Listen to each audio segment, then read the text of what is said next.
Buenos días. Pues empezamos en la sala número 2, después del cambio imprevisto que tuvimos que hacer. Os lo cuento porque vamos a hablar de seguridad, biometría, reconocimiento inteligente y casi después de la presentación de lo que queráis preguntar. Así que si no es esta sala, si no son esos temas, es un estupendo momento para darse cuenta y, bueno, seleccionar la que os interese.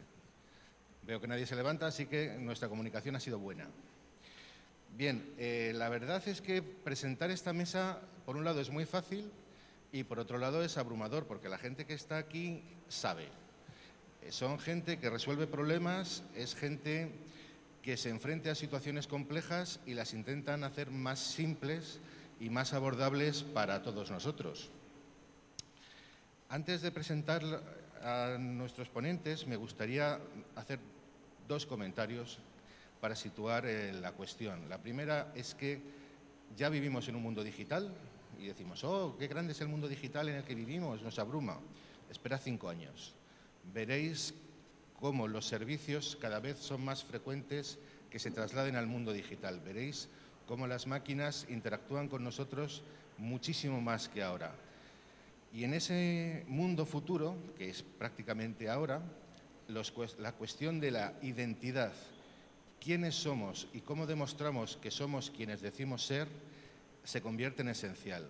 Si reflexionáis, ¿cuántas claves os tenéis que saber? Pues probablemente el PIN del teléfono, el de la tarjeta bancaria, el de la cuenta de correo de la empresa, el login para entrar en el PC, posiblemente el PIN del cajero, que debería ser diferente del de la cuenta, la clave larga para las transferencias.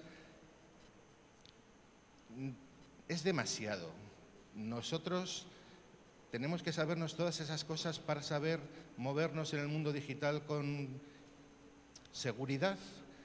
Debería existir algo mejor y la biometría promete ser ese algo mejor, pero tiene sus cuestiones y sus riesgos.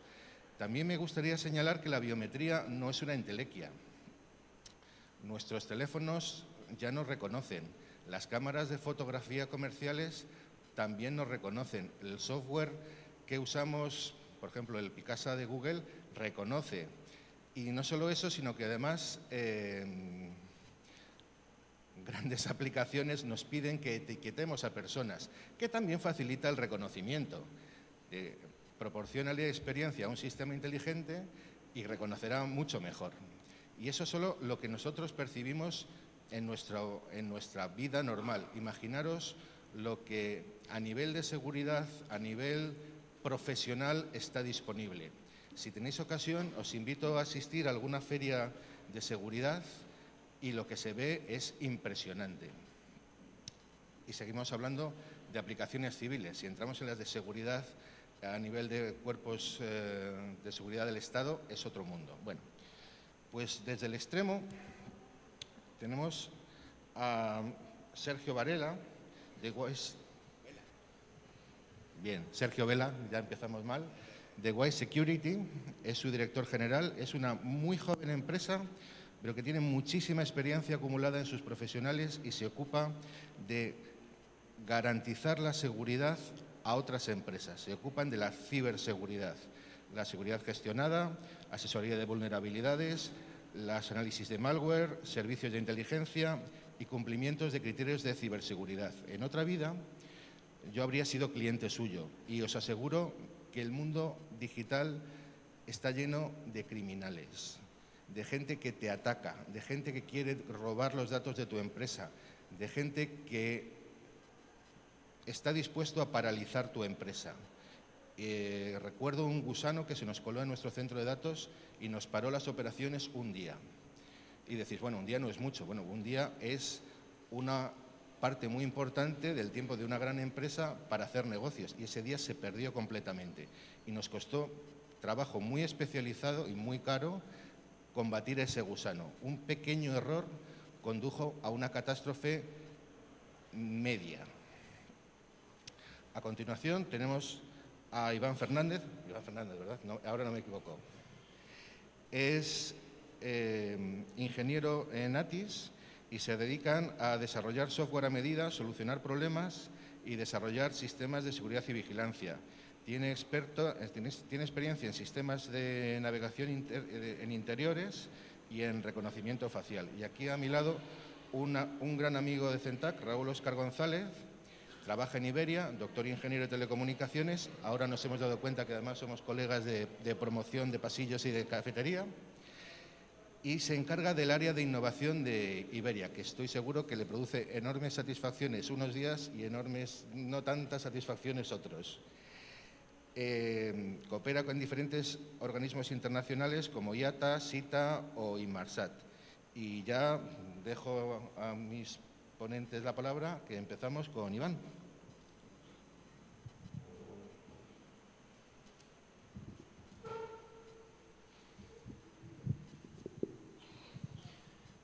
Vale. Pues bueno, lo primero es buenos días. Como bien ha dicho, soy Iván Fernández, de la empresa ATIS Soluciones y Seguridad. Y cuando quiera podemos empezar con la... Central 2014, presentación. Sí.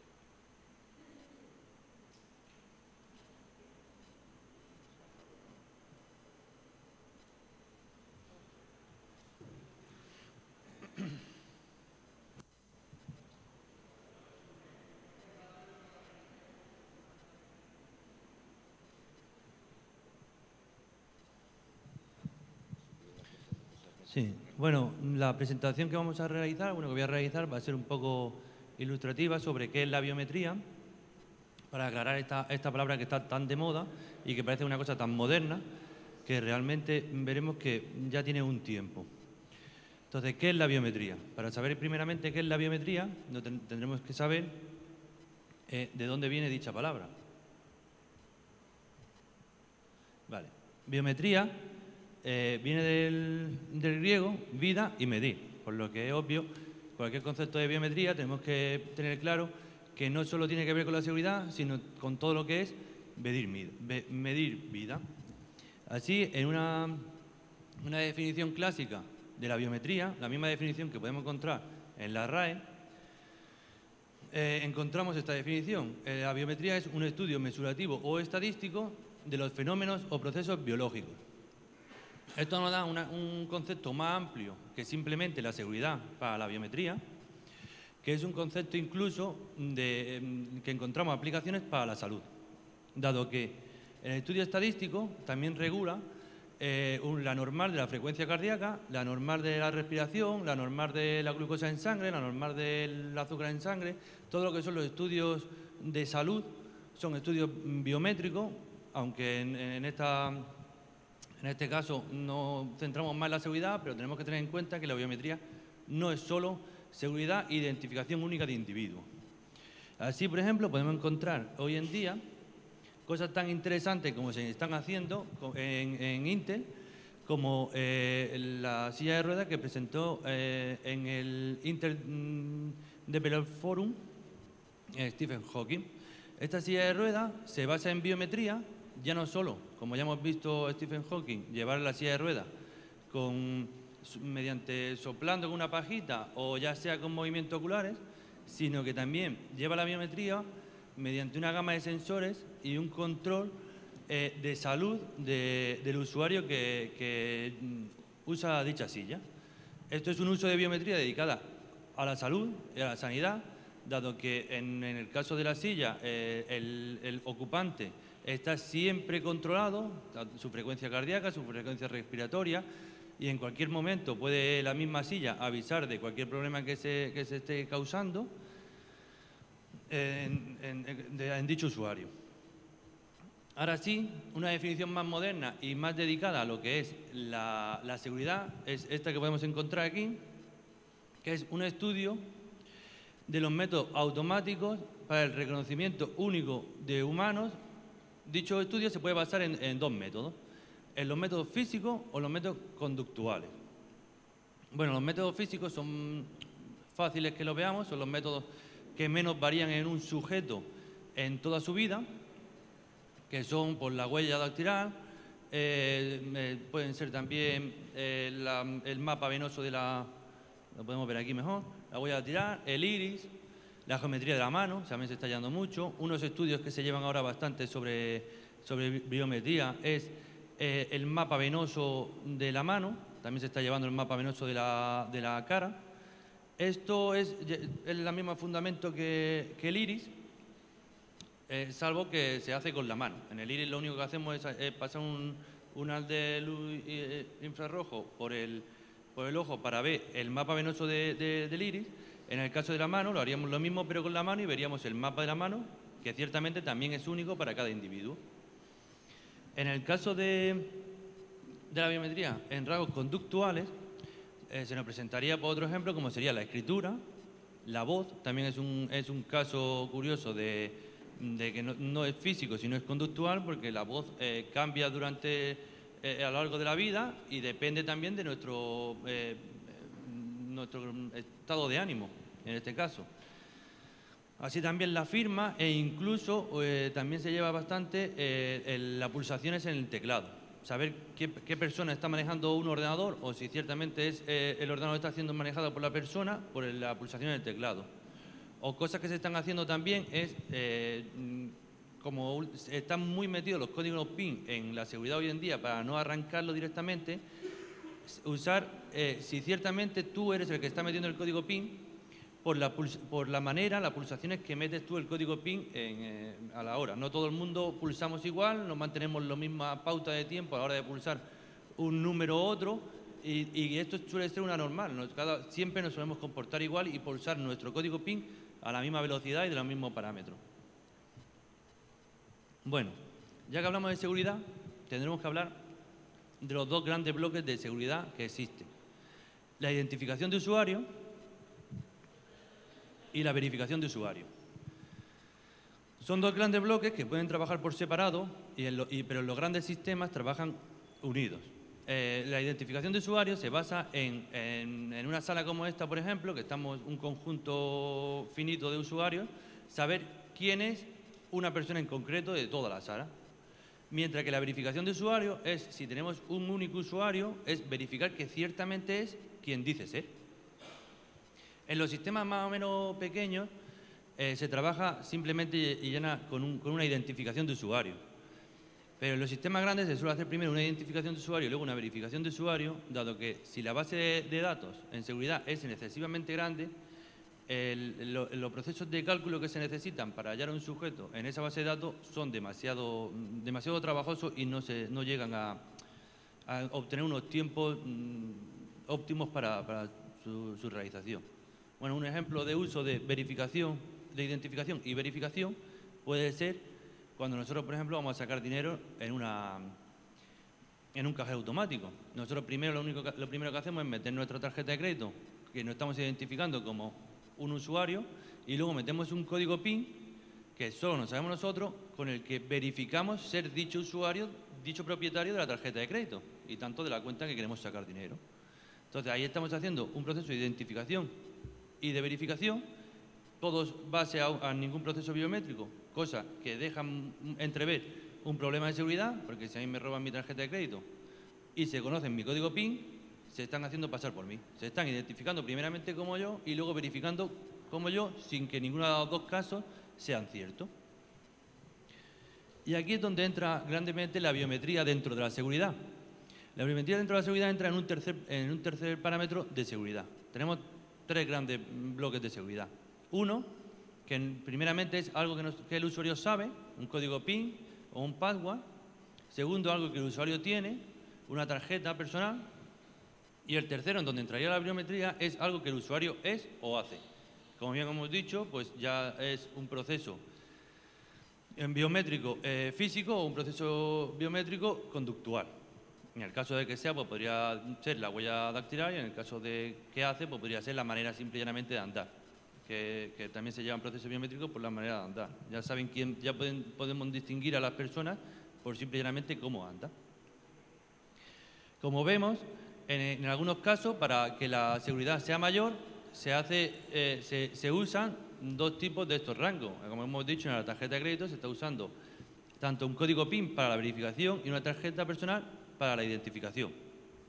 En este caso, como hemos dicho, la verificación no es exacta, no es perfecta, mientras que si usásemos el último paso, el paso de la biometría, la verificación sería exacta. O sea, nosotros estaríamos verificando con algo que el usuario es o hace, que ciertamente es ese usuario, por lo que el fraude sería bastante menor que en el caso de ahora mismo un código PIN que no supiésemos. Aparte, si se nos olvida el código PIN, no tenemos ninguna manera de verificar que ciertamente somos nosotros. En la biometría también tiene esos fallos, porque a lo mejor si es una huella, podemos habernos hecho un corte y que en ese caso el lector no funcione, pero ciertamente es más accesible a todos los usuarios el proceso biométrico que el aprenderte un código de X cifra o X número. Bueno, para que veamos que la biometría no es una cosa tan moderna como podemos pensar que es, que se está hablando de que la biometría es una cosa moderna, no, la biometría es una cosa que lleva bastante tiempo. La historia que pongo aquí es una historia breve, son simplemente 4 ejemplos para que nos demos cuenta de que la biometría lleva mucho tiempo. Y partimos, bueno, de la biometría aquí en Occidente, como en otros muchos ámbitos, los chinos, los orientes, trabajan 2 siglos antes que nosotros sobre este tipo de temas. Bueno, el primer gran paso aquí en Oriente fue cuando la policía francesa en 1880 decidió usar el método de Bertillon como un método para controlar a los criminales. Este método se basaba simple y llanamente en obtener medidas del cuerpo, el ancho de la cabeza, lo largo de los brazos, lo largo de las piernas, el ancho del tronco, hacer una tabla que supuestamente fuese única por cada usuario. Se estuvo trabajando con ella, la policía estuvo trabajando con ella hasta que descubrieron que ciertamente no era una medida única y que identificaba a un individuo únicamente, debido a que simple y llanamente unos gemelos se saltaban estos parámetros rápidamente.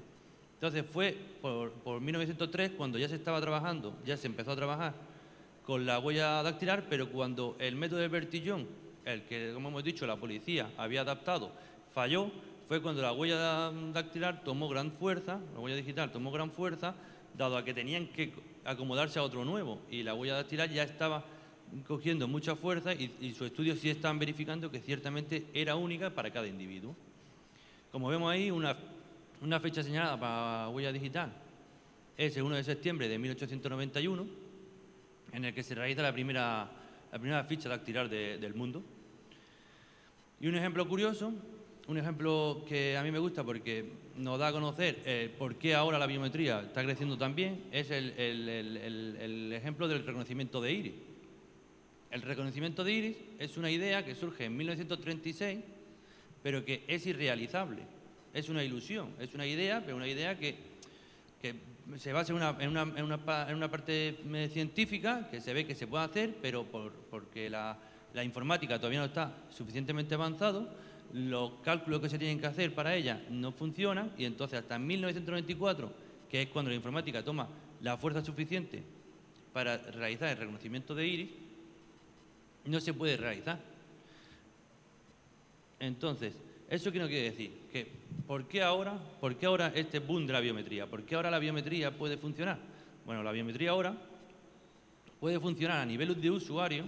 La biometría, como hemos dicho, ya tiene mucho tiempo y a nivel global está funcionando, pero a nivel de usuario sí es verdad que ahora puede funcionar porque la informática no para de crecer y los niveles de cálculo de informática son son más superiores que antes.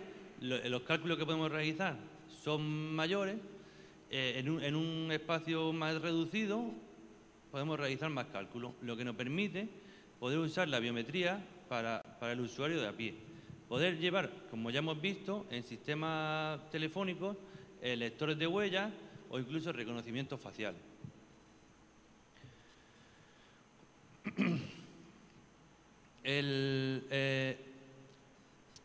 La informática, como hemos dicho, es más potente.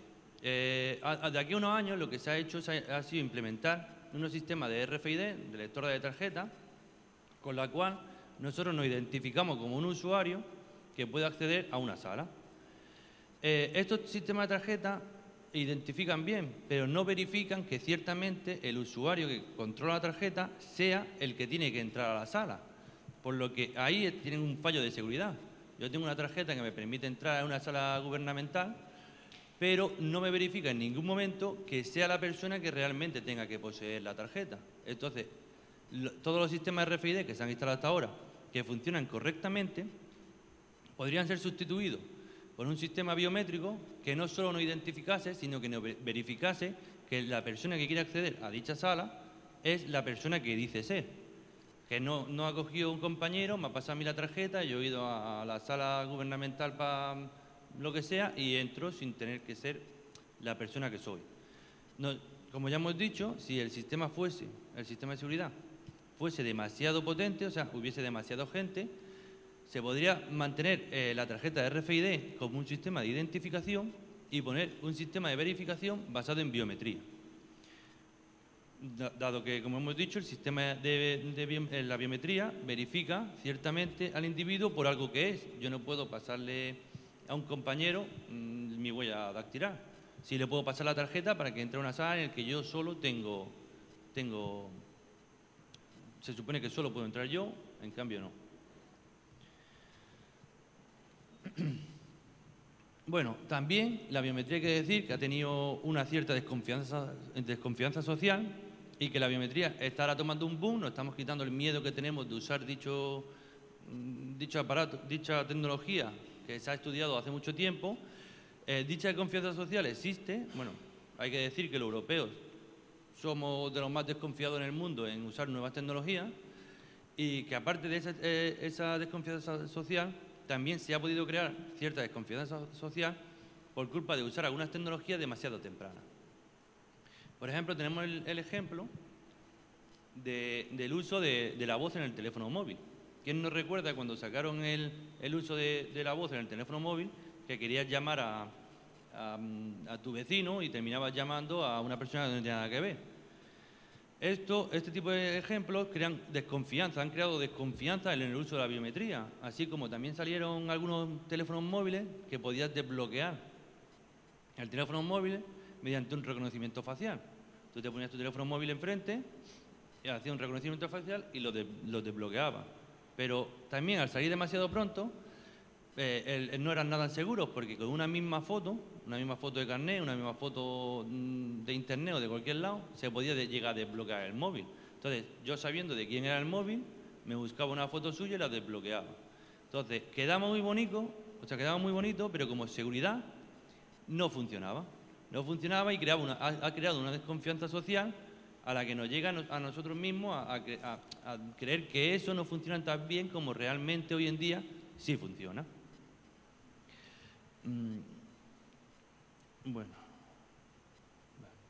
Bueno, pues realmente ya he llegado yo al final de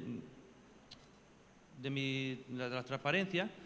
Espero que haya quedado claro lo que quería decir, lo que es la biometría y el por qué el uso de la biometría hoy en día es posible y por qué y cómo podemos llevar la biometría a cualquier parte del usuario. Tenemos que quitarnos ese miedo que tenemos, porque, por ejemplo, hoy en día seguimos usando llaves, una cosa que realmente de seguridad. Para entrar a nuestra casa tenemos una llave que realmente de seguridad, una llave no tiene nada. Yo con un par de ganzúas abro la puerta y me entro dentro. Ya no es que usemos un sistema biométrico, es que simplemente un sistema de tarjeta RFID es más seguro que el sistema de llaves. Entonces, si ya tenemos aquí el sistema biométrico, que hoy en día es seguro, ¿por qué tenemos nosotros en la puerta de nuestra casa, en nuestros coches y en nuestros simple y llanamente móviles sistemas de seguridad que realmente no son seguros?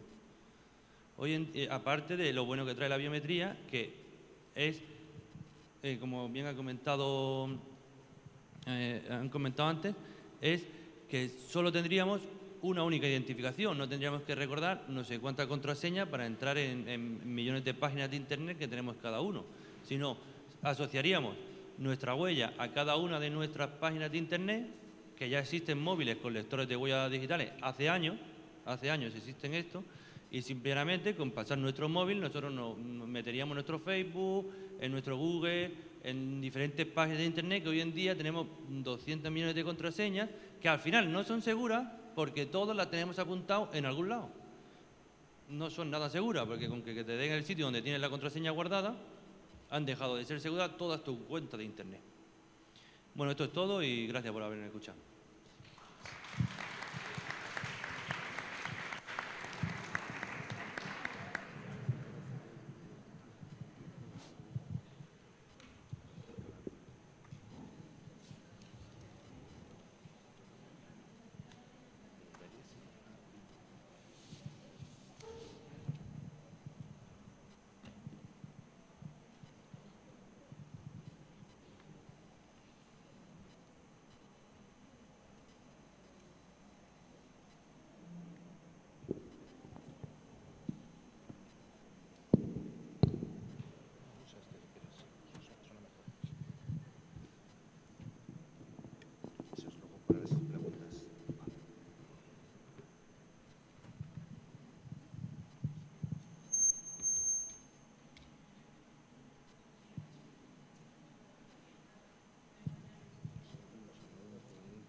Bueno, buenos días a todos.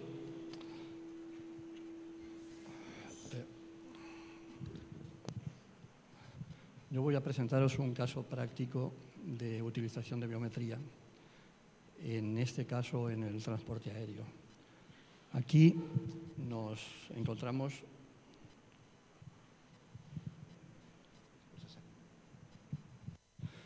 encontramos con un doble problema. Por un lado, el tema de la seguridad. Es importante que hackers no ingresen a nuestros sistemas, no puedan robarnos nuestros datos, información de nuestros invitados, como me gusta llamarles, más que pasajeros o clientes. Pero también, por otro lado, la seguridad en el propio avión. Es decir, intentar impedir que uno de nuestros aparatos se convierta en un arma, poniendo en riesgo la vida de cientos de pasajeros. Pues, dicho esto, pues voy a empezar. Creo que se acopla, ¿verdad? A ver si ahora está. Sí. Vale, está mejor. Es obligado a empezar con definiciones. Siento ser un poco repetitivo, pero bueno, ¿qué es biometría para nosotros? Es un rasgo, una característica biológica única e irrepetible que nos permite identificar o verificar la identidad de un individuo. Esto puede ser hecho de distintas formas, como dijo el ponente anterior. Podemos hacer un reconocimiento facial, podemos reconocer su DNA, su voz, su huella digital, incluso su cabeza, es decir, su cráneo o el iris. Cualquiera de ellas sería válida, pero dentro de un escenario de producción, dentro de un escenario de caso práctico, pues tenemos que hablar de una cuestión de balance. Es decir, cuanto mayor es el número de pasajeros, se produce un problema en el mismo aeropuerto, que las instalaciones tienen un espacio físico, son limitadas. Cuanto más pasajeros necesitamos más facilidades y más empleados para atenderlos. Si fuéramos capaces de minimizar el tiempo de proceso por pasajeros, es decir, no solamente optimizaríamos la utilización de recursos en el aeropuerto, sino la de los recursos humanos, es decir, la cantidad de empleados que nosotros dedicamos a esa atención con el pasajero, muchos de los cuales prefieren ser atendidos por personas y otros no, simplemente quieren libertad para poder hacer todos sus procesos por ellos mismos. Si logramos bajar el tiempo que dedicamos a cada pasajero, pues bajamos consecuentemente el coste por pasajero, lo que nos resulta, lo que nos redunda en una mayor eficiencia a la hora de su proceso. Pero mantenemos el mismo nivel de riesgo, es decir, un nivel de seguridad aceptable dentro de lo que es el marco de seguridad. En el paso del aeropuerto, cada segundo importa. La cantidad de procesos que se hacen desde que un pasajero llega al aeropuerto hasta que recoge su maleta en el aeropuerto de destino es un número importante. Es decir, cada segundo que logremos limar pues, representará una mayor eficiencia para la compañía y una mejor experiencia de usuario para el cliente. La identificación positiva de los pasajeros es un requisito legal, o sea, no es algo que se le ocurra a la compañía. Si bien es cierto que varía de país en país, pues en España es un requisito legal. Ello supone tiempo y como he dicho antes, cada segundo cuenta. O sea, desde el punto de vista de la jornada de pasajero, si tenemos en mente ese propósito, el que comentamos antes, podemos plantear el uso de la biometría en distintas áreas, en puntos de autoservicio, por ejemplo, de forma de hacerle más fácil la jornada al pasajero.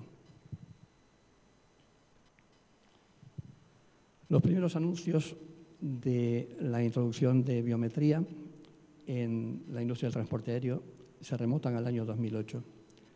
De esa época son los recortes de prensa que vais a ver en las siguientes 3 transparencias.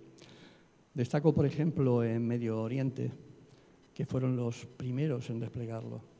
Y ellos resaltaron la importancia que tenían para esos Emiratos la facilidad que daba biometría a la gente de negocio y a los turistas en el tránsito por los aeropuertos, es decir, todo el proceso de entrada a los Emiratos. Continuaron con ellos los aeropuertos británicos. Ellos fueron directamente al tema de huella digital y se encontraron con un problema, que cuando tenían todo listo para desplegarlo, pues la Agencia de Protección de Datos paró todo. Con lo cual, pues tuvieron que suspender el despliegue inicial que tenían previsto. Pero hay otros recortes y otros ejemplos que se fueron dando a lo largo y ancho del mundo, sobre todo en Medio Oriente y en Europa. En cuanto a principios fundamentales, debemos hablar de que la biometría debe cumplir con las pautas que recomienda la OACI o el ICAO, que es la Organización de Aviación Civil Internacional. En vuelos intercontinentales internacionales, el token es el pasaporte electrónico. Es decir, ahí tenemos iris, tenemos huella digital. Pero hay que tener en cuenta cuando diseñamos nuestros procesos, que no todos los pasaportes son electrónicos y que también tienen que volar aquellos que no portan uno de esos elementos.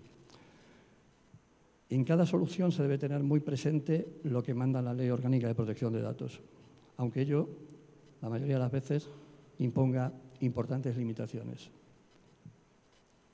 En cuanto al registro del pasajero, se trata de un proceso que se hace una sola vez, pero que es necesario, y es necesario hacerlo tan pronto como sea posible.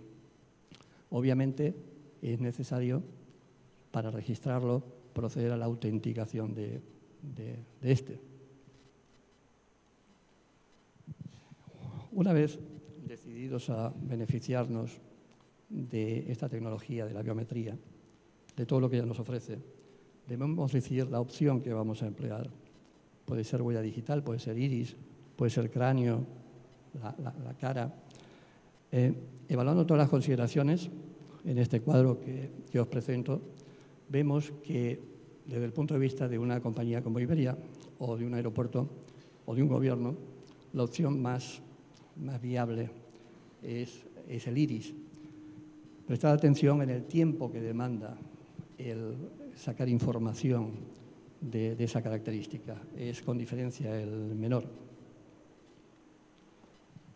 Entonces, las operaciones de registro deben ser efectuadas cuanto antes en el aeropuerto. Obviamente tienen que dar garantía de la identidad del individuo ¿Y dónde lo haremos? Pues bien en kioscos, bien en el sitio donde se depositan las maletas, bien en el acceso de seguridad o en determinados puntos dedicados al registro, como pueden ser también los mostradores de transfer. Antes del despliegue de soluciones, se necesitan identificar o estudiar casos de uso. Es decir, la tecnología por sí misma no vale, tiene que resolver problemas. O sea, no hay que inventar problemas que pueden ser resueltos con una tecnología, sino usar tecnologías que resuelvan problemas que ya tenemos. La industria ha desarrollado 4 casos de uso común, cuatro escenarios. Este caso es muy general. Estamos hablando de pasajeros internacionales que vengan con pasaportes electrónicos, con equipaje facturado o no o sin equipaje, y otros pasajeros que vuelen en doméstico o que vengan en vuelos de conexión. En cada uno de esos casos, el punto de registro varía. Pero si bajamos un poco más a la tierra, pues tenemos otros casos de uso, como ser el boarding, donde el pasajero puede embarcar de forma desatendida. Simplifica los controles de seguridad, es decir, facilita todo el proceso de reserva, de compra, de facturación. Otro punto importante es la reconciliación de equipajes, que cada uno se lleve el equipaje que le corresponde. También puede facilitar, por ejemplo, el acceso a las salas VIP y integración con servicios de duty free. Pero, ¿cómo se captura, por ejemplo, el iris? Bueno, hay distintas formas. El que pongo aquí es un ejemplo, es simplemente un ejemplo. El pasajero se aproxima a un punto de registro o a un punto de control, perdón. Cuando una flecha o un indicador luminoso se lo requiere, se ingresa al mismo, mira hacia una cámara, la cámara prácticamente de forma inmediata toma la huella y cuando le reconoce, pues se abre la puerta, la puertecilla que está detrás y permite que ese pasajero pues continúe su camino. Pero vamos a ver, ¿es siempre necesario que el pasajero se detenga? Pues una de las ventajas que ofrece la biometría, como dije anteriormente, es la rapidez. Si hago que el pasajero se detenga durante segundos frente a una cámara, pues estoy perdiendo un poco el valor de esto. Entonces, la opción es generalmente la opción de movimiento, de tomar la huella de movimiento. Sin embargo, hay opiniones a favor de ambas opciones. En el caso de la huella de movimiento es muy sencillo. El pasajero simplemente camina a ritmo normal, no tiene por qué mirar ninguna cámara y un conjunto de cámaras indetectables por el pasajero pues es capaz de obtener de la huella digital, la huella del iris. ¿Qué pasa si el pasajero lleva gafas? ¿Qué pasa si el pasajero está mirando hacia abajo? ¿Qué pasa si el pasajero está mirando hacia un costado? No importa, el sistema es capaz de reconocerlo igual. La única limitación es que las gafas, caso que las lleve, no deben ser polarizadas. Ensayos biométricos ha habido varios, como he dicho, en los aeropuertos de Medio Oriente está en producción hace años, pero en el caso de Europa, por ejemplo, uno de los pioneros fue el aeropuerto de Londres Heathrow, que bueno, pues, ha comenzado unas pruebas piloto en el aeropuerto en la Terminal 5, el aeropuerto de Heathrow, y bueno, pues si bien los resultados en principio son alentadores, debemos aclarar que lo que se ha hecho no cumple con ningún estándar de la OACI o la ICAO, porque sencillamente todavía no existen esos estándares. En el 2015 se llevó a cabo esta prueba en la Terminal 5 y en el 2013 se llevó a cabo una prueba similar, pero en lugar de iris con huella digital en el otro aeropuerto londinense, en Gatwick. Otro sitio donde la biometría favorece y mucho es en el tema de la seguridad en el ingreso o el egreso de los países. Todos vosotros habéis experimentado lo que representa pasar los controles de seguridad o los controles del Homeland en Estados Unidos. O sea, eso genera muchísimos problemas a las compañías aéreas porque gran parte de nuestro pasaje va en vuelo de conexión. Eso significa que en poco tiempo tienen que coger otro avión a un destino bien doméstico en los Estados Unidos o bien local en Norteamérica. Bueno, pues si el tiempo que se necesita para pasar esos controles es excesivo, eso limita las posibilidades de comercialización de vuelos. Pues el Departamento del Homeland Security Department en Estados Unidos, junto con la Transport Security Authority, la TSA, pues han trabajado conjuntamente con IATA para establecer sistemas biométricos que permitan, previo registro, acelerar todos estos procesos. Se han llegado a acuerdos con países como Holanda o Dinamarca, se han llegado a acuerdos con países como Canadá, y a esos programas uno de ellos, por ejemplo, tiene el nombre de Nexus, y por una pequeña cantidad de dinero anual el pasajero se puede beneficiar de ello.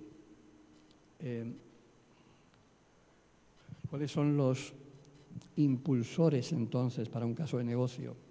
Pues aquí tenemos 3 actores: aeropuertos, aerolíneas y gobiernos. Tanto para aeropuertos como aerolíneas, pues los impulsores obviamente es el operacional. Necesitamos embarcar nuestros pasajeros cuanto antes.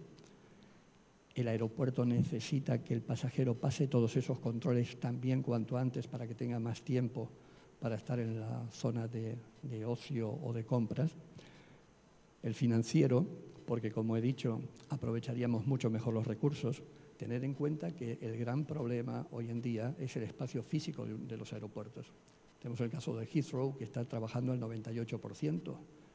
Y eso, bueno, porque todavía el 380, que es un avión considerado super heavy, es decir, es muy grande, digamos, y exige unos tiempos de separación en su operación con otras aeronaves más importantes, todavía operan una cantidad limitada. Pero en cuanto compañías de Medio Oriente y compañías de Asia empiecen a mandar cantidad de vuelos con 380, pues Heathrow estará al 110 o al 120%. Con lo cual, el aprovechamiento de los recursos es muy importante. Las compañías estamos siendo obligadas a abandonar nuestros sistemas propietarios para participar de lo que llamamos uso común, es decir, compartir toda la infraestructura de aeropuertos con otras aerolíneas, primero de la alianza y luego, bueno, pues con otras alianzas también. Y por último, en cuanto a los factores que impulsan esto, tanto en aeropuertos como en aerolíneas, el servicio al cliente. Es decir, la experiencia del cliente es fundamental y lo estamos viendo con el tema del tren de alta velocidad. El tren de alta velocidad, pues, representa para el cliente una experiencia mucho mejor porque, entre otras cosas, no es sometido a los vejámenes que se le someten en los controles de seguridad en los aeropuertos. No entiendo la razón. Los últimos atentados terroristas se produjeron en medios de transporte públicos como trenes o autobuses, no en aviones. Un tren lleva miles de personas, un avión como mucho 560, 590, pero es así. Y por último, los gobiernos sí tienen otros factores impulsores, como ser la seguridad, es decir, la garantía que me puede dar la biometría es superior a la inspección visual de un pasaporte, y la eficiencia por lo mismo que hablábamos antes, el aprovechamiento mejor de los recursos. Pues hablábamos de aeropuertos, de aerolíneas y de gobiernos, pero en una compañía aérea lo importante es el pasajero, el cliente, el invitado. Entonces, ¿qué hace la biometría en cuanto al pasajero? ¿Cómo se beneficia de ello? Bueno, pues básicamente en 3 factores. En tiempo, porque puede llegar más tarde al aeropuerto o puede pasar más tiempo en la zona de compras o de recreación. La ansiedad, porque todo ese problema de buscar papeles, de pasar controles, siempre genera ansiedad, nerviosismo. Y por último, servicio, es decir, tiene posibilidad de hacer por sí mismo muchos más procesos de los que hasta ahora le eran permitidos. Entonces, si intentamos concretar el tema de beneficios, pues básicamente es eficiencia, seguridad y conveniencia. Cada uno, las aerolíneas, pues por lo que decíamos, tenemos un embarque más rápido, tenemos un número menor de sanciones.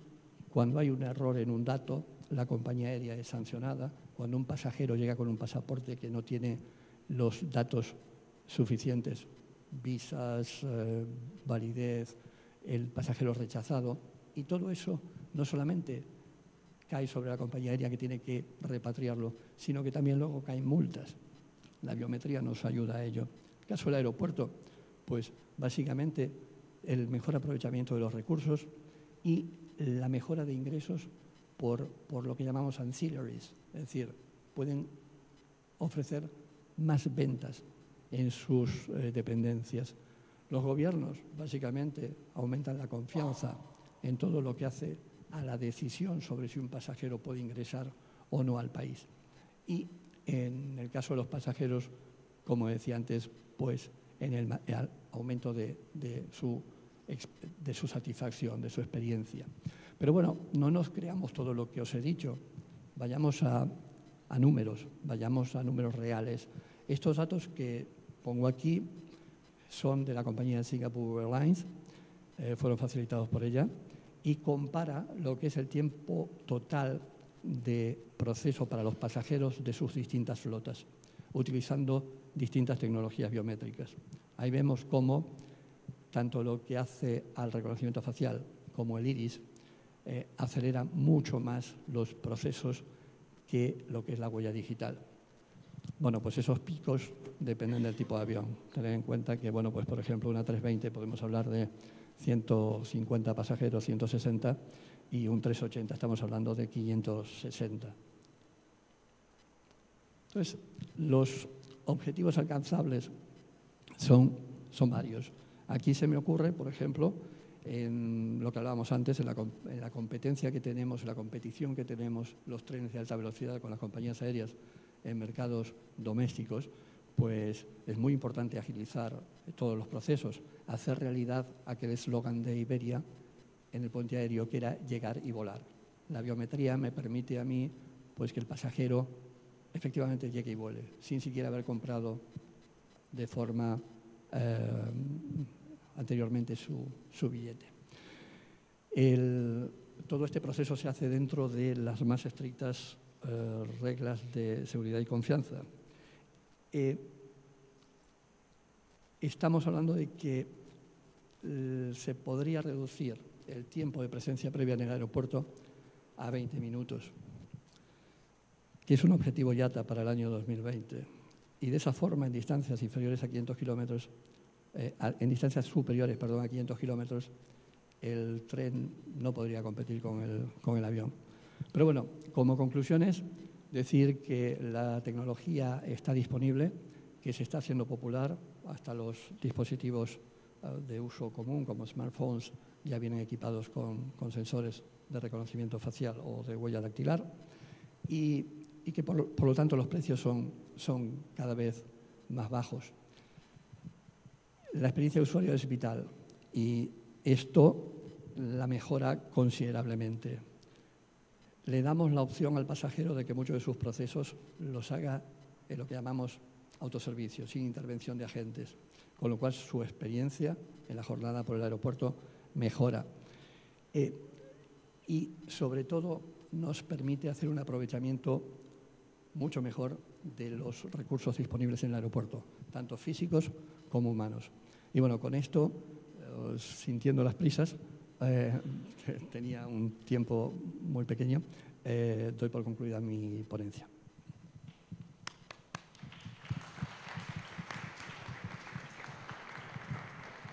Bueno, y ahora te vienes.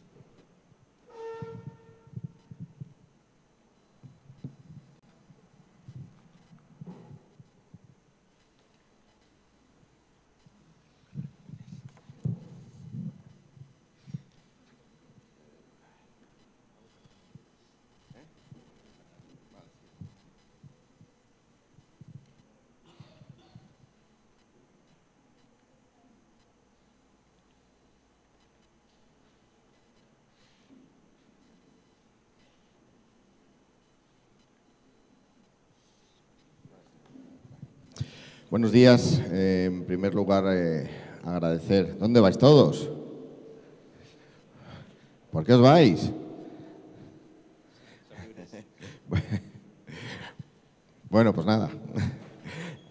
Agradecer la invitación a CENTAC a compartir algunos de mis humildes conocimientos sobre seguridad y biometría y su futuro o posible futuro.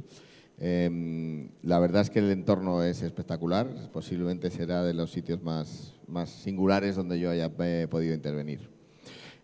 Os voy a contar un poquito, muy brevemente, qué hacemos en Y-Security Global. Básicamente somos una empresa de servicios profesionales de ciberseguridad y protección de los sistemas de información de nuestros clientes. Somos hackers de los buenos, del lado bueno me refiero. Y adicionalmente pues disponemos de muchísimas tecnologías propias para prestar esta eficaz protección a los sistemas de información de nuestros clientes. Hoy en día pues todos conocemos que absolutamente toda la información corporativa, personal, laboral, está siempre en algún servidor de algún sitio o en alguna nube y todos estos sistemas deben ser protegidos.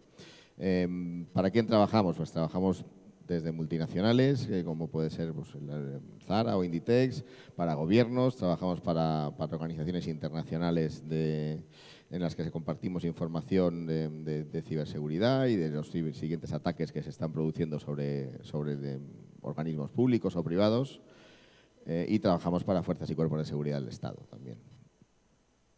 ¿Y qué hacemos? Bueno, no os voy a aburrir con esta parte. Básicamente tenemos 4 líneas de negocio muy sencillas.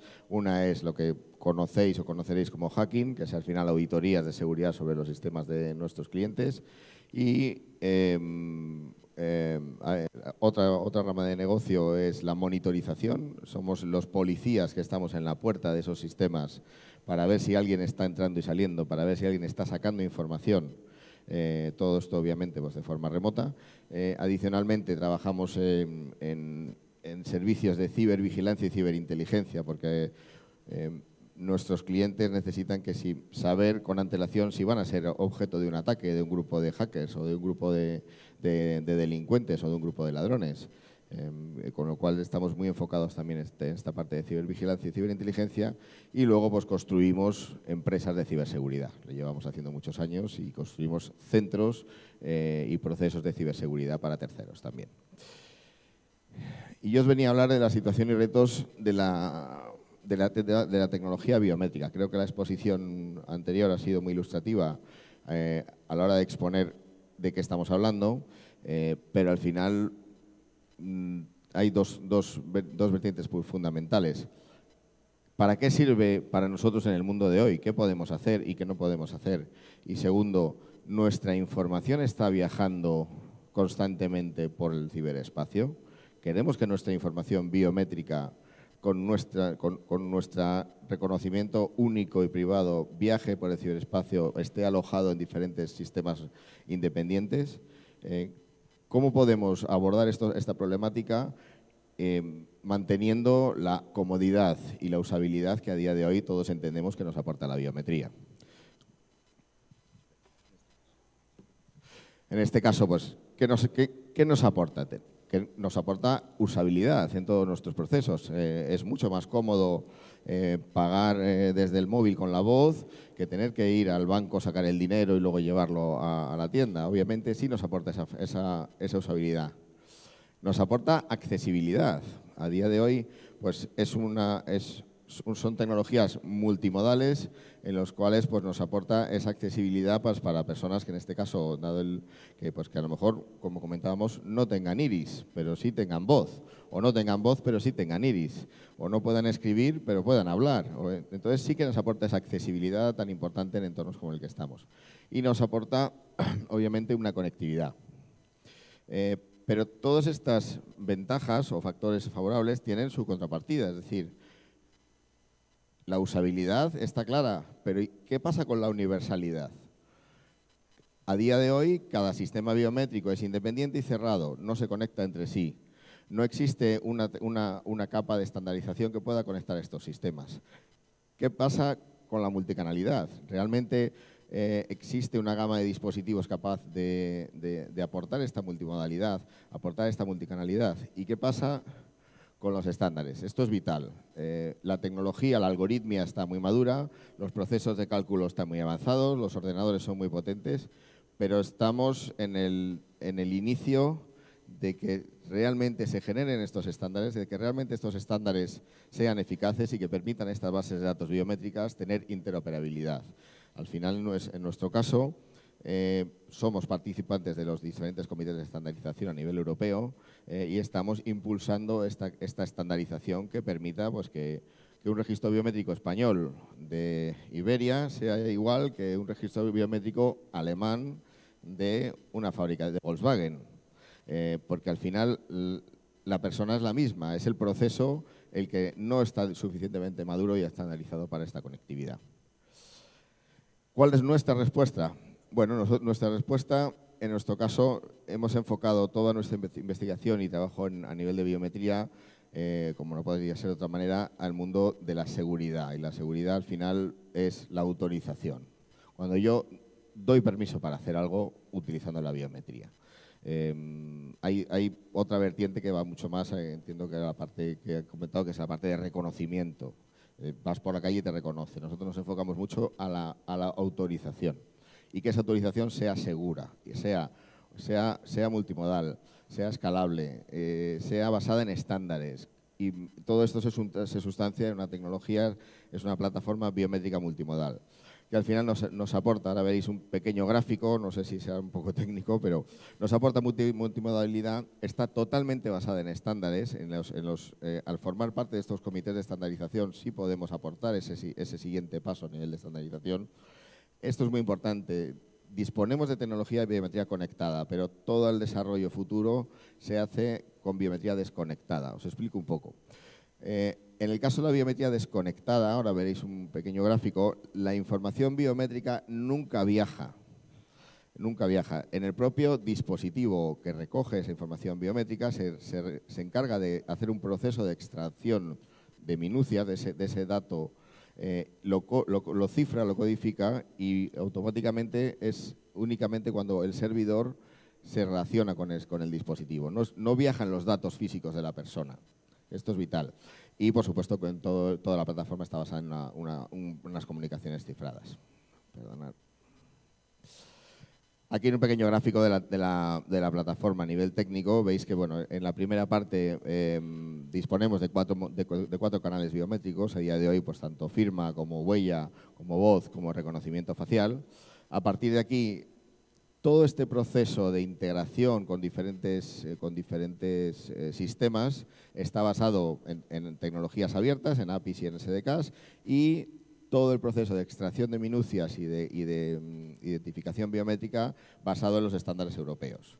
Adicionalmente, cuando nuestro dispositivo requiere esa autorización a los servidores, no viajan nuestros datos personales, viajan simplemente un fichero con los datos extraídos de esa huella biométrica y un identificador de usuario que es cifrado y es obviamente desconocido, no puede viajar nunca la información personal con la información biométrica. Adicionalmente, luego el sistema pues, hace los procesos de bien de identificación o bien de identificación y verificación y responde diciendo si eres tú o no eres tú. Esto nos lleva a que la algoritmia está, la capacidad de computación está, la capacidad de comunicarnos privadamente o de hacer estos procesos de forma remota, privada y segura está. ¿Podemos decir que la biometría nos lleva a poder decir que tenemos una verdadera identidad digital, que ya no somos un usuario y contraseña en el ciberespacio? Nuestra opinión es que no. Nuestra opinión es que hacen falta bastante más capas de seguridad. Solo con la biometría no basta. En este sentido, nosotros estamos desarrollando tecnología para llegar a lo que llamamos la identidad digital. Y la identidad digital, al final, son capas y capas y capas de verificaciones de seguridad superpuestas. Yo os traigo un tema muy sencillo, por ejemplo, ya está. Una de las verticales que estamos desarrollando a nivel de autenticación de usuario segura e identidad digital, este simple producto lleva ya 7 capas de seguridad integradas y la biometría es la última. O sea, desde el propio dispositivo del que estás operando, que bien sea con un certificado digital, bien sea con el propio identificador del dispositivo, ya asocias un token de hardware a la transacción, con lo cual en muchas normativas, especialmente en Estados Unidos, es obligatorio para autenticaciones en el sector financiero. Adicionalmente, detectamos en qué red estás conectado. Si tu red o tu conexión es de México y el proceso de autenticación solicitado viene de China, pues obviamente ya sabemos que no eres tú. Parametrizas tus hábitos de conducta. Puedes parametrizar en tu propio teléfono cuándo autorizas, cuándo compras, cuándo entras al banco. Así, si llega una conexión a las 4 de la mañana, pues automáticamente salta un nivel de seguridad. La localización geográfica o bien del dispositivo o bien de la IP desde la que accedas tiene que coincidir obviamente con la red en la que estás conectado, con que sea un dispositivo autorizado por ti y con que esté dentro de los parámetros de los hábitos de conducta que tú has definido. Adicionalmente, algo que tú solo sabes. En este caso tenemos una doble vertiente. Aquí es el clásico PIN, que en nuestra opinión es uno de los elementos que debería empezar a dejar de existir. Se va a ser paulatinamente sustituido por lo que se llama OTP, que es un código de un solo uso, digamos, que genera nuestro sistema.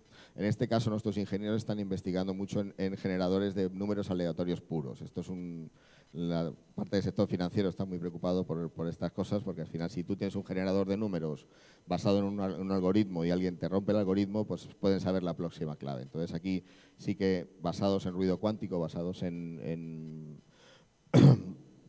diferentes tecnologías, estamos generando números aleatorios puros, con lo cual es una siguiente capa de seguridad. Y adicionalmente, todo se cierra con la biometría. Entonces, en este caso es cuando nosotros podemos decir que somos capaces de crear una verdadera identidad digital. Sí hay biometría, pero es una capa final de seguridad sobre todo lo que existe anteriormente. Y muchas gracias.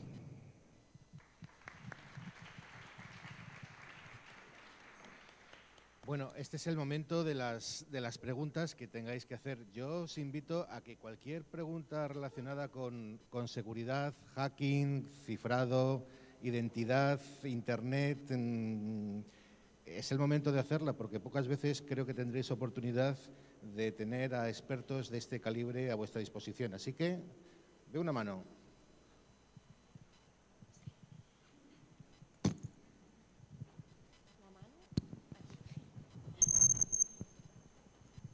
Hola. Bueno, a ver, es una pregunta y es una preocupación, como a nivel de usuario. Yo tengo mi certificado digital, ¿no?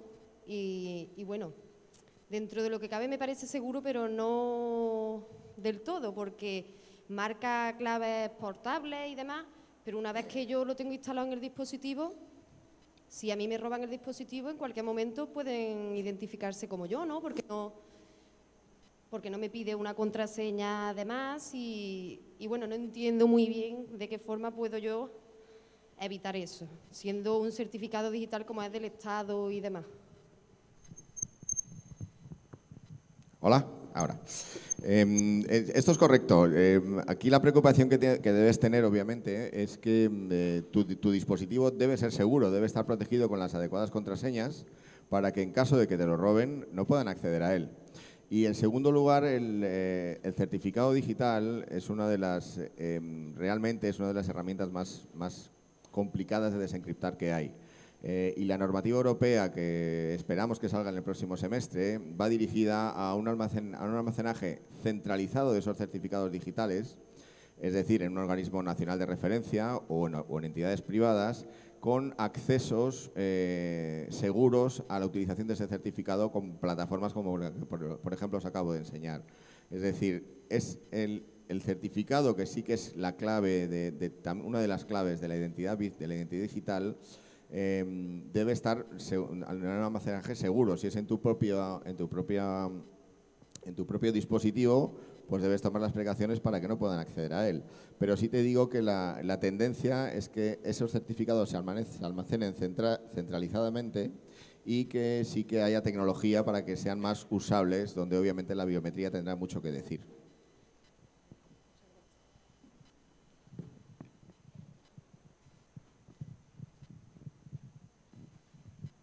Bueno, yo quería preguntar que hace poco tiempo leí que España es el país de la Unión Europea con más suplantación de identidad en Internet.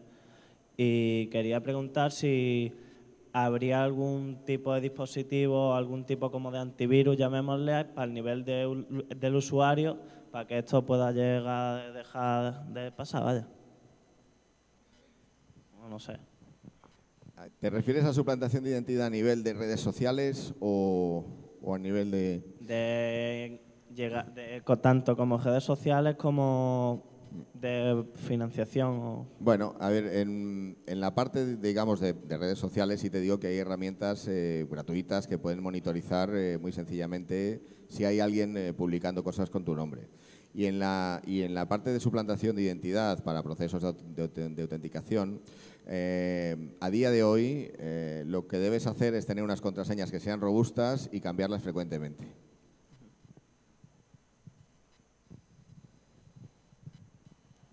Hola. Mi duda, o más bien sería un poquito plantear un debate entre los ponentes de la mesa, sería ver un poco la perspectiva del usuario final y digamos, del integrador o del vendedor, ¿no? De la resistencia que tiene la biometría, ¿no? Yo uno de los, digamos, puntos negativos que le veo es el problema de que, al contrario del certificado, que lo puedes revocar o lo puedes cambiar, la biometría no la puedes cambiar. Es decir, tu huella es tu huella, tu iris es tu iris, ¿no? Cada vez que escaneas tu iris en un dispositivo que no conoces, en un aeropuerto desconocido, que aunque esté certificado, pero tú no lo conoces, ¿no? Vas a Malasia y te piden, escanee usted su iris aquí, ¿no? Entonces no sabes realmente cuáles son los procesos implicados, si ese iris se va a escanear, se va a almacenar el hash, como comentabas antes, o se va a almacenar en claro, o qué va a pasar con él. ¿Por dónde va a viajar ese iris, no? Entonces, un poco de la perspectiva desde el fabricante o el integrador, también el usuario final es de cómo eso está de listo o de la tecnología y a dónde vamos a llegar, ¿no? Vamos a ver, cuando hablábamos de los posibles beneficios que da la biometría, en el caso de la industria del transporte aéreo, hablé de cumplir con la Ley Orgánica de Protección de Datos y mencioné, hice hincapié en que eso muchas veces será un factor limitante. Por ejemplo, nosotros no podemos mantener ningún dato biométrico más allá de 24 horas, por poner un ejemplo. Entonces, es responsabilidad de cada compañía el tratar pues, con esos datos.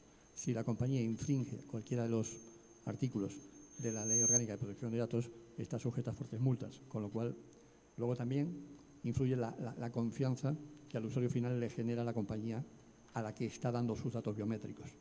O sea, no es lo mismo que uno se identifique, se registre en una compañía como Iberia, a que lo haga en el Carrefour de la esquina. A cada uno las compañías le merecen distinta confianza.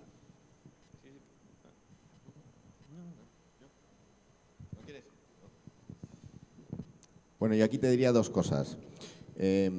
Obviamente, la biometría o determinados tipos de biometría se consideran como tecnologías bastante intrusivas. Son percibidas por el usuario porque al final la primera sensación lógica es recelar, es decir, oye, ¿y esta gente qué va a hacer con mi huella? A partir de aquí, sí, al hilo de lo que decía, toda la normativa estipula que obviamente no puedes nunca relacionar los datos biométricos de la persona con el nombre. Siempre hay un proceso de anonimización de esos datos. Pero aún así, eso lo que hace es garantizar la privacidad y la seguridad, pero no garantiza la interoperabilidad. Nosotros aquí estamos en investigaciones con un instituto alemán, con el Instituto Fraunhofer, que lo que realmente entendemos que va a ser el futuro cuando esto esté implantado y entendemos que va a ser la clave para que todo despegue a nivel de interoperabilidad. Y quiere decir que una vez que recoges tus datos biométricos y están las minucias, lo que haces es generar un token, un hash. Entonces, ese proceso estandarizado de generación de hash va a ser lo que generen las diferentes bases de datos biométricas para comunicarse entre sí. Eventualmente, si una de ellas se ve comprometida, lo que hará será dar de baja todos sus hashes y generar los nuevos. No sé si conoces una... Sí, perfectamente. Sí. Conozco la Entonces, tecnología. un poco el proceso es este.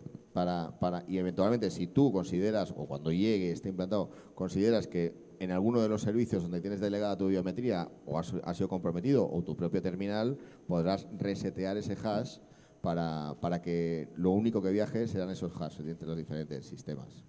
Sí. Esa tecnología es interesante, es prometedora, pero también no resuelve todo el problema, porque claro, llegamos a hablar de un aeropuerto, comentas Iberia te merece confianza, a lo mejor Ryanair menos confianza, pero cuando vas a un aeropuerto, ¿quién es el dueño de esos datos? ¿Es el aeropuerto? ¿Es AENA? ¿Son las compañías? Cuando vas a un aeropuerto extranjero, ¿no? Porque si hablamos de vuelos domésticos, pues uno se te dice confianza, ¿no? Pero si vas a Malasia o vas a Singapur o vas o sea, el problema creo que es un problema muy complejo en el escenario de los aeropuertos, ¿no? Porque no es algo fácil doméstico, sino que tiene un ámbito mundial, ¿no? Con muchas compañías y muchos elementos intermediarios, ¿no? Y desde que tú, incluso el fabricante, ¿no? Es decir, cuando compras un lector de huellas o un lector de iris, ¿dónde lo compras? ¿Quién lo fabrica? ¿Cómo sabes que el que lo fabrica ha seguido esos procesos de calidad para que realmente no haya una puerta trasera, ¿no? O sea, que son muchos elementos, muchos ingredientes y es normal el recelo de los usuarios, ¿no? Porque una vez que te roban esa huella, si la roban un día, digamos en crudo, ¿no? La roban desde el lector, ya lo has perdido, ¿no?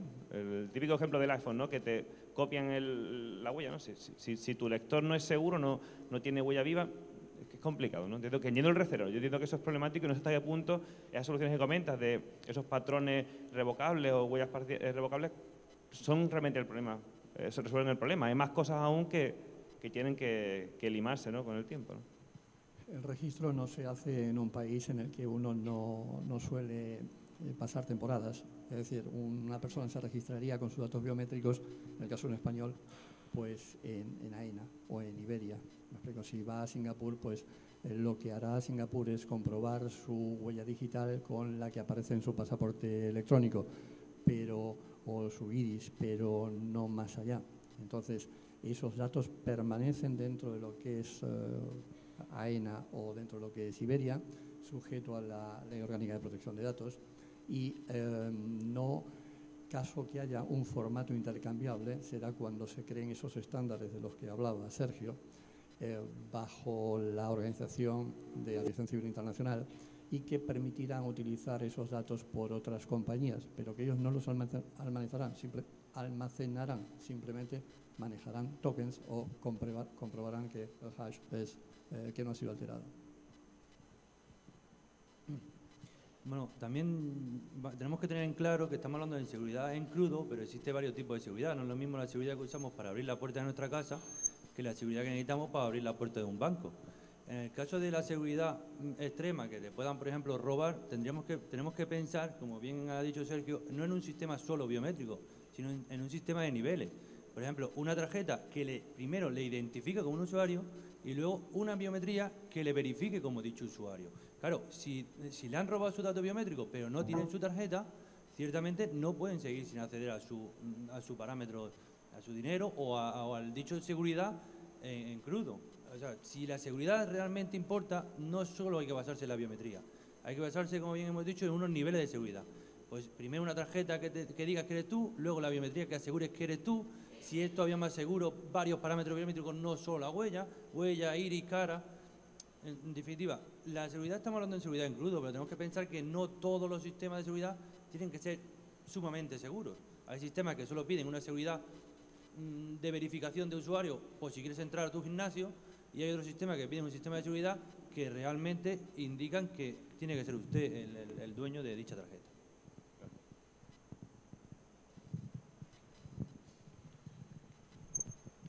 Pues solo me queda dar las gracias a nuestros ponentes, las gracias a vosotros por estar ahí, y creo que hemos tenido una mesa muy, muy interesante y muchísimas gracias.